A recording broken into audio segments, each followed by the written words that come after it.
தீபநாள் சிறப்புகள். விளக்கேற்றுவது ஆத்யாத்ம தத்துவத்தின் ஒரு போதனை. ஒளியை ஏற்றுவது அறியாமை இருளை நீக்கும் கிரியையாகும். வீட்டில் விளக்கேற்றினால் அது மகாலட்சுமியின் அருள் கிடைக்கும், நன்மை விளையும் என்ற நம்பிக்கை அமைந்துள்ளது. குறிப்பாக குத்துவிளக்கில் உள்ள 5 முகங்கள் பெண்களின் மன உறுதி, நிதானம், சமநிலை புத்தி, சகிப்புத்தன்மை, அன்பு போன்ற உன்னத குணங்களை பிரதிபலிக்கிறது.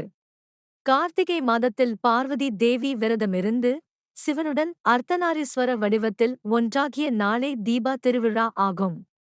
இந்த திருநாளில் தீபங்களை ஏற்றி தீயையும் ஒளியையும் வழிபடுவது கூடுதலான ஆன்மீக உந்துதலாக அமைகிறது.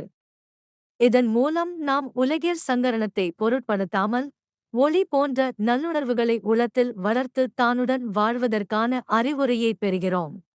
இது ராஜதிகமான ஆன்மீக வாழ்க்கையை நோக்கி நாம் மேற்கொள்ளும் பயணத்தின் ஒரு பகுதியாகும். கார்த்திகை தீபத்தின் மகிமை. தீபம் ஜோதி பரபிரம்மம். தீபம் சர்வ தமோபகம். தீபனே சாத்தியத சர்வம். சந்தியா தீப நமோஸ்துதே. இந்த ஸ்லோகத்தை 108 முறை ஜபிப்பது விசேஷம். இயலாதவர்கள் 11 முறை அல்லது 9 முறை அல்லது 3 முறை எனச் சொல்லலாம். கார்த்திகை தீபத் திருநாளைக் கொண்டாடுங்கள்.